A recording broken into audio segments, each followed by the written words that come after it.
સંધાન all Gujarat integrated classroom. સેટેલાઇટના માધ્યમથી જોડતી કડી એટલે સંધાન. નમસ્કાર વિદ્યાર્થી મિત્રો, આજે આપણે આ સંધાનના માધ્યમથી એક સામાન્ય વીમા કંપનીનું મહેસૂલી ખાતું એ ટોપિક ઉપર ચર્ચા કરવા જઈ રહ્યા છીએ. સૌપ્રથમ વીમો શા માટે જરૂરી છે? આજે કોઈ પણ ક્ષેત્રમાં તમે જુઓ, ચાહે પછી માનવ જીવન માનવી છે એ પોતાની જિંદગીથી પણ ઘણી વખત રક્ષણ મેળવવા માટે થઈને વીમો લે છે. એવી જ રીતે ઘણા બીજા બધા વીમાના પ્રકાર છે. એટલે સામાન્ય વીમો અને જિંદગીનો વીમો આ બંને અલગ અલગ વીમા છે. અહીંયા જે મારો ટોપિક છે, એટલે વિદ્યાર્થી મિત્રો, મારે તમારી સાથે જે ચર્ચા કરવાની છે એ સામાન્ય વીમા કંપનીનું મહેસૂલી ખાતું કઈ રીતે તૈયાર કરવામાં આવે છે. જનરલી કોઈ પણ વીમા ક્ષેત્ર છે એ અત્યારે IRDA Indian insurance regulation development authority દ્વારા મેનેજ કરવામાં આવે છે. તો આજનો આપણો આ ટોપિક સ્ટાર્ટ કરીએ. સામાન્ય વીમા કંપનીનું મહેસૂલી ખાતું. વીમા કંપનીના હિસાબો. હવે વીમા કંપની પોતાના હિસાબો તૈયાર કરતાં પહેલાં આપણે વીમા કરારનો અર્થ સમજવો જરૂરી છે. વિદ્યાર્થી મિત્રો, વીમો ઉતારનાર વીમા કંપની વીમો લેનાર બીજી વ્યક્તિને પ્રીમિયમના નામે ઓળખાતી અમુક ચોક્કસ રકમના બદલામાં અમુક જોખમથી થતું નુકસાન ભરપાઈ કરી આપવાનું વચન આપે છે. એને કહેવાય વીમા કરાર. વીમા કરારમાં ટોટલ 2 પાર્ટી હશે. એક જે વ્યક્તિ વીમો લેનાર વ્યક્તિ હશે અને એક વીમો ઉતારનાર એટલે વીમા કંપની હશે.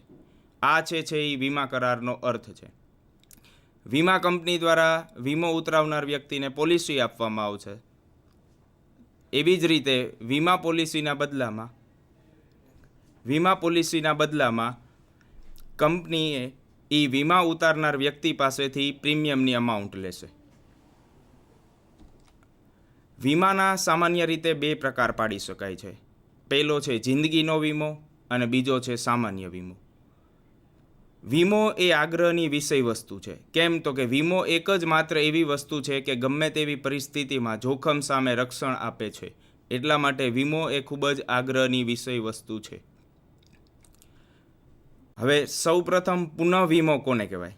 પુનઃવીમો સમજતા પહેલાં એક હું તમને ઉદાહરણ દ્વારા સમજાવીશ, એટલે એક્ઝેક્ટ તમને આઈડિયા આવે. પુનઃવીમો ક્યારે લેવામાં આવે અથવા તો ક્યારે ઉતારવામાં આવે. માની લ્યો કે 3 કંપની છે, X, Y અને Z. હવે X કંપની છે એ Y કંપનીની કમ્પેરિઝનમાં ખૂબ જ નાની છે, જ્યારે Y કંપની છે એ Z કંપનીની કમ્પેરિઝનમાં ખૂબ જ નાની છે. એટલે સૌથી મોટી કંપની છે એ Z કંપની છે. હવે X કંપની માની લ્યો કે કોઈ પણ વીમો ઉતારશે તો એની જે નાની એની કેપેસિટી કરતાં એને વધારે વીમો ઉતાર્યો હશે તો એ પોતાનું રિસ્ક Y કંપનીને ટ્રાન્સફર કરી દેશે. એટલે X કંપની છે એ પોતાના વીમાની પોલિસી Y કંપની પાસે લેશે. એટલે જ એનું નામ આપવામાં આવ્યું છે પુનઃવીમો. વીમાનો વીમો એટલે પુનઃવીમો. હવે Y કંપની છે એ પોતાનું રિસ્ક ટ્રાન્સફર કરી દેશે Z કંપનીને. એટલે Y કંપની માટે એ પુનઃવીમો કહેવાશે. એટલે વીમાનો જ્યારે વીમો ઉતારવામાં આવે એને કહેવાય પુનઃવીમો. જોઈએ આપણે પુનઃવીમાની વ્યાખ્યા. જ્યારે વીમા કંપનીએ લીધેલ જોખમ ખૂબ વધુ પડતું જણાય ત્યારે વીમા કંપની પોતે લીધેલ વીમાના થોડા ભાગનું જોખમ ઓછું કરવા બીજી વીમા કંપનીને આપે ત્યારે પુનઃવીમાનો કરાર થયો ગણાય. અહીંયા મેં તમને જે ઉદાહરણ આપ્યું કે X કંપનીએ છે પોતાનું જોખમ ઘટાડવા માટે થઈને વીમા પોલિસી કોને ટ્રાન્સફર કરી? Y કંપનીને. એવી જ રીતે Y કંપનીએ છે એ પોતાનું જોખમ ઘટાડવા માટે થઈને કોને ટ્રાન્સફર કરી? Z કંપનીને. તો આ જે છે આ ત્રણેય વચ્ચે જે કરાર કરવામાં આવે છે એને કહેવાય છે પુનઃવીમો. પુનઃવીમામાં પણ પ્રથમ વીમો લેનાર વીમા કંપની વીમા વસ્તુને લગતી બધી જ માહિતી પુનઃવીમા સ્વીકારનાર વીમા કંપનીને આપવી પડે છે. એટલે X કંપનીએ બધી જ માહિતી Y કંપનીને આપવી પડે અને Y કંપનીએ બધી જ માહિતી Z કંપનીને આપવી પડે, આપણા ઉદાહરણ મુજબ.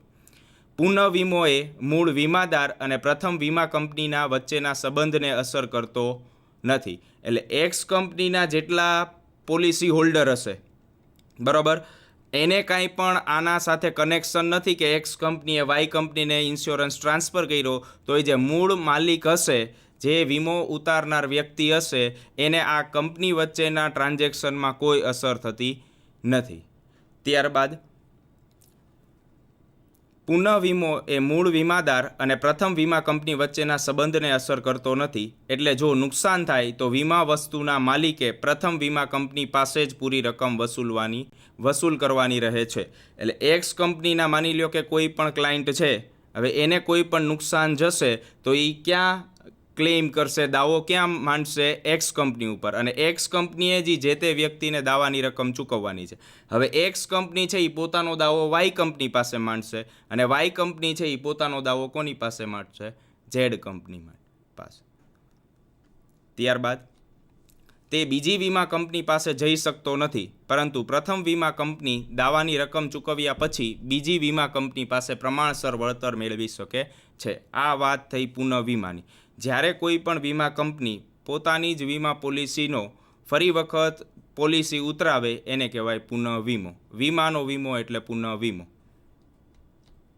હવે સામાન્ય વીમાના જનરલી 2 પ્રકાર પાડી શકાય છે. એક આગનો વીમો અને બીજું દરિયાઈ વીમો. અન્ય વીમામાં અકસ્માતનો વીમો આવે છે, પાકનો વીમો આવે છે, ઢોરનો વીમો આવે છે, કામદાર અકસ્માત વળતરનો વીમો આવે છે, નફા નુકસાનનો વીમો આવે છે, વગેરે વીમાનો સમાવેશ થાય છે. પણ અહીંયા આપણે જ્યારે સામાન્ય વીમા કંપનીની વાત કરીએ છીએ ત્યારે આપણે 2 જ વસ્તુ ઉપર ધ્યાન આપશું. એક આગનો વીમો અને બીજો દરિયાઈ વીમો. સામાન્ય વીમો અને જિંદગીનો વીમો આ બંને એકબીજાથી કઈ રીતે અલગ પડે છે, બંને વચ્ચેનો શું તફાવત છે કે જિંદગીનો વીમો છે અને સામાન્ય વીમો બંને અલગ છે. જિંદગીના વીમાનું કામ કરતી ભારતીય સરકાર મુજબ કાર્ય કરતી એક જ કંપની છે લાઈફ ઇન્સ્યોરન્સ કોર્પોરેશન. જ્યારે સામાન્ય વીમા ઉપર કામ કરતી ભારતીય સરકાર મુજબ કામ કરતી એક જ કંપની છે જનરલ ઇન્સ્યોરન્સ કંપની. હવે આ જિંદગીનો વીમો અને સામાન્ય વીમો શું બંને એક સરખા છે? આપણા મગજમાં એક ક્વેશ્ચન થાય કે શું જિંદગીનો વીમો અને સામાન્ય વીમો બંને એક સરખા છે? ના, જિંદગીનો વીમો અને સામાન્ય વીમા વચ્ચે ખૂબ જ મોટો તફાવત છે. એની વ્યાખ્યા સમજીએ પહેલાં.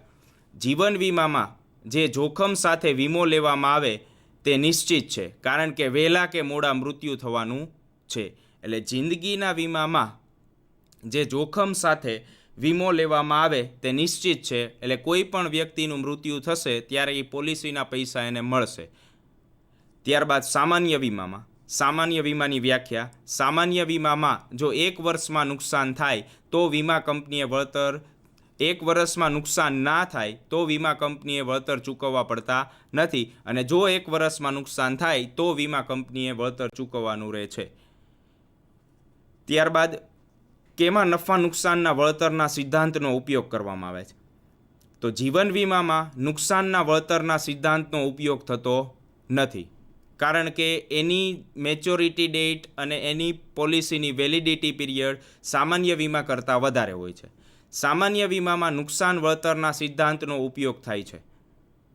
આ નુકસાન વળતરનો સિદ્ધાંત એટલે તમે પ્રીમિયમ ગમે એટલું ભરતા હોઈએ પણ તમને જેટલું નુકસાન થશે એટલું જ તમને દાવાની રકમ મળશે, એનાથી વધારે રકમ મળતી નથી. એને કહેવાય નુકસાન વળતરનો સિદ્ધાંત. જ્યારે જીવન વીમામાં એવું કોઈ નુકસાન વળતરનો સિદ્ધાંત હોતો જ નથી. કોઈ પણ વ્યક્તિનું મૃત્યુ થાય ત્યારે એની પોલિસીની બધી રકમ ચૂકવવામાં આવે છે. પછી માની લ્યો કે એ ફિઝિકલી હેન્ડીકેપ હોય કે ન હોય, ક્લિયર, એમાં નુકસાનના વળતરના સિદ્ધાંતનો ઉપયોગ થતો નથી. ત્યારબાદનો મુદ્દો શું છે એ જોઈએ. બાહેંધરી કરાર. જીવન વીમો બાહેંધરી કરાર સાથે લેવામાં આવે છે. એમાં બાહેંધરી કરાર હોય છે કે માણસનું મૃત્યુ થાય ત્યારે કમ્પલસરી વીમા કંપનીએ જે તે વ્યક્તિ હશે એના વારસદારને વીમાની રકમ ચૂકવવાની રહેશે. જ્યારે સામાન્ય વીમામાં બાહેંધરી કરાર સાથે લેવામાં આવતો નથી. જેટલું નુકસાન થાય તેટલું જ વળતર મળે છે. એમાં કોઈ પણ પ્રકારની બાહેંધરી આપવામાં આવતી નથી કે પૂરેપૂરી રકમ આપવામાં આવશે વીમાની. એવી કોઈ બાહેંધરી આપવામાં આવતી નથી. તમને જેટલું નુકસાન થાય, પછી ભલે તમારી પોલિસીની રકમ તમારા નુકસાન કરતાં વધારે હોય, તમે વધારે પ્રીમિયમ ભરતા હોય, છતાંય તમને જેટલું નુકસાન થશે એટલું જ તમને વીમો આપવામાં આવશે. સરળ કરવાની શરતો. જીવન વીમા પોલિસી ગમે ત્યારે બંધ કરી શકાય છે અથવા તો સરણ કરી શકાય છે, સરેન્ડર કરી શકાય છે જિંદગીના વીમાની પોલિસી. જ્યારે સામાન્ય વીમામાં પોલિસી ગમે ત્યારે બંધ કરી શકાય નહીં અથવા તો સરણ કરી શકાતી નથી. સામાન્ય વીમા પોલિસી એક વખત લીધા પછી કમ્પલસરી આખું વરસ આપણે એ પ્રીમિયમ પાછું મેળવી શકતા નથી. ત્યારબાદનો જોઈએ રક્ષણ અને બચત. જિંદગીનો વીમો જીવન વીમામાં રક્ષણ અને બચત બંને તત્વો સાથે છે. એમાં એક તો તમને જિંદગી જ્યારે માની લ્યો કે તમારું મૃત્યુ થાય ત્યારે તમારા વારસદારને પૈસા મળશે અને એક પ્રકારની તમારી બચત થાય છે. કેમ તો કે એની જે મેચ્યોરિટી છે અને એના ઉપર જે પ્રીમિયમ ભરવાની રકમ છે એ મિનિમમ 5, 10, 15, 20 કે 25 વર્ષ સુધીની હોય છે. જ્યારે સામાન્ય વીમામાં ફક્ત જોખમ સામે જ રક્ષણ મળે છે. એમાં તમે 1 વર્ષનો વીમો લીધો, 1 વર્ષનું પ્રીમિયમ ભર્યું, એ 1 વર્ષમાં કાંઈ નુકસાન ન થયું તો તમને પ્રીમિયમના પૈસા પાછા મળતા નથી. હવે મુદ્દત. જીવન વીમા પોલિસીની સામાન્ય રીતે લાંબી મુદત હોય છે, જ્યારે સામાન્ય વીમાની પોલિસીની મુદત 1 વર્ષની હોય છે. નેક્સ્ટ નવો મુદ્દો જોઈએ, જોખમ અને પ્રીમિયમ. જીવન વીમા પોલિસીમાં ઉંમર વધવાની સાથે જોખમ વધતું જાય છે, છતાંય પ્રીમિયમમાં કોઈ પણ પ્રકારનો ફેરફાર થતો નથી. તમે આજે માની લો કે 20 વર્ષના છો ત્યારે જે પ્રીમિયમની રકમ ભરો છો, 40 વર્ષના થાવ ત્યારે પ્રીમિયમની રકમ સેમ રહેશે. કોઈ પણ પ્રીમિયમની રકમમાં ઉંમર વધતાની સાથે પ્રીમિયમની રકમમાં વધારો થશે નહીં. જ્યારે સામાન્ય વીમામાં જોખમો વધતાની સાથે જ પ્રીમિયમની રકમમાં ફેરફાર થાય છે. તમારે જેટલું જોખમ વધશે એટલી તમારી પ્રીમિયમની રકમ વધશે, તમારું જોખમ ઘટશે તો એટલી પ્રીમિયમની રકમ ઘટશે. ત્યારબાદ હિસાબી ચોપડા કયા તૈયાર કરવામાં આવે છે. મેં તમને કીધું એમ સામાન્ય વીમા કંપની છે એ પોતાના હિસાબી ચોપડા કઈ રીતે તૈયાર કરે છે. હિસાબી ચોપડા તૈયાર કરતી વખતે જે નામાના મૂળભૂત સિદ્ધાંતનો જ ઉપયોગ કરવામાં આવે છે. દરેક નામાના મૂળભૂત સિદ્ધાંત મુજબ દરેક વેપારી અથવા તો કોઈ પણ કંપની છે એ પોતાના હિસાબી ચોપડા દ્વિનોંધી નામા પદ્ધતિથી નોંધે છે. એવી જ રીતે સામાન્ય વીમા કંપની છે એ પોતાના હિસાબી ચોપડા દ્વિનોંધી નામા પદ્ધતિ મુજબ તૈયાર કરે છે. સામાન્ય વીમાનો ધંધો કરતી કંપનીના હિસાબી ચોપડા દ્વિનોંધી નામા પદ્ધતિ મુજબ તૈયાર થાય છે. સામાન્ય રીતે નીચે મુજબના રજિસ્ટર અને ચોપડા રાખવામાં આવે છે. તો કયા કયા રજિસ્ટરો બનાવવામાં આવે છે? એક તો વીમાદારોનું રજિસ્ટર. વીમાદારોનું રજિસ્ટર એટલે કેટલા વીમાદારો છે, કેટલાની પોલિસી ઉતરાવી છે, કઈ કઈ મેચ્યોરિટી ડેટ છે, એનું એડ્રેસ શું છે, એનો કોન્ટેક્ટ નંબર શું છે, આ બધું અપ ટુ ડેટ એક રજિસ્ટર બનાવવામાં આવે છે. એને કહેવાય વીમાદારોનું રજિસ્ટર.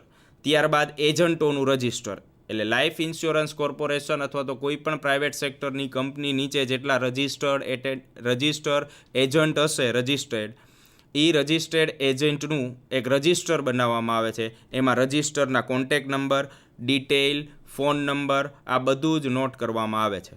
પછી દરખાસ્તનું રજિસ્ટર એટલે કોઈ પણ વ્યક્તિએ માની લ્યો કે એજન્ટ બનવા માટેની દરખાસ્ત કરેલી હોય તો એ જે એજન્ટ બનવા ઈચ્છુક વ્યક્તિની દરખાસ્ત સ્વીકાર્યા પછી એનો mobile number, phone number, contact number, address આ બધું જે રજિસ્ટરમાં મેન્ટેન કરવામાં આવે એને કહેવાય દરખાસ્તનું રજિસ્ટર.